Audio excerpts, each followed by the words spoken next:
Gagal menanjak di tanjakan kawasan wisata Danau Ranau, satu unit mikrobus di Oku Selatan mundur dan terguling sehingga menyebabkan 28 orang penumpang terluka.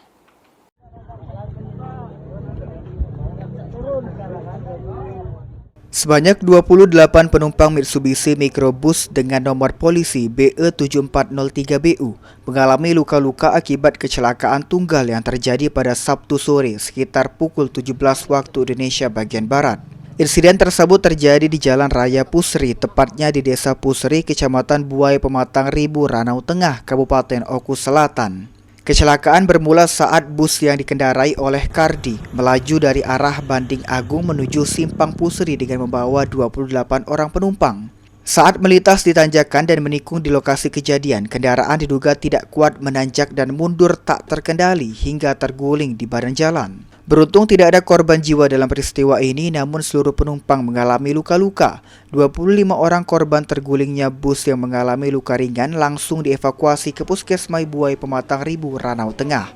Sementara 3 orang lainnya dilaporkan menderita luka berat dan dirujuk ke Rumah Sakit Umum Daerah Liwa, Kabupaten Pesisir Barat, Provinsi Lampung. Satlantas Polres Oku Selatan yang tiba di lokasi langsung melakukan evakuasi terhadap para korban, begitu juga dengan kendaraan. Ya, benar informasi bahwa ada bis yang terbalik BE7403BU yang dikemudikan oleh Bang Ju.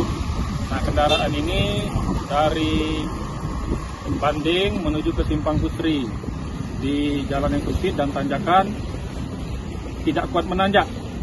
Akhirnya kernet sama penumpang sempat turun, namun dipaksa naik tanjakan, namun tetap tidak bisa, akhirnya terguling.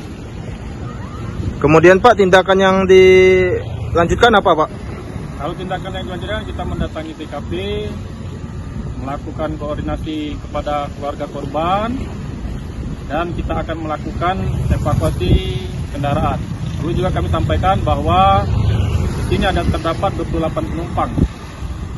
Di antaranya 25 sudah kembali ke rumahnya, 1 orang masih di Puskesmas Simpang Seder, 2 orang dirujuk ke Liwa.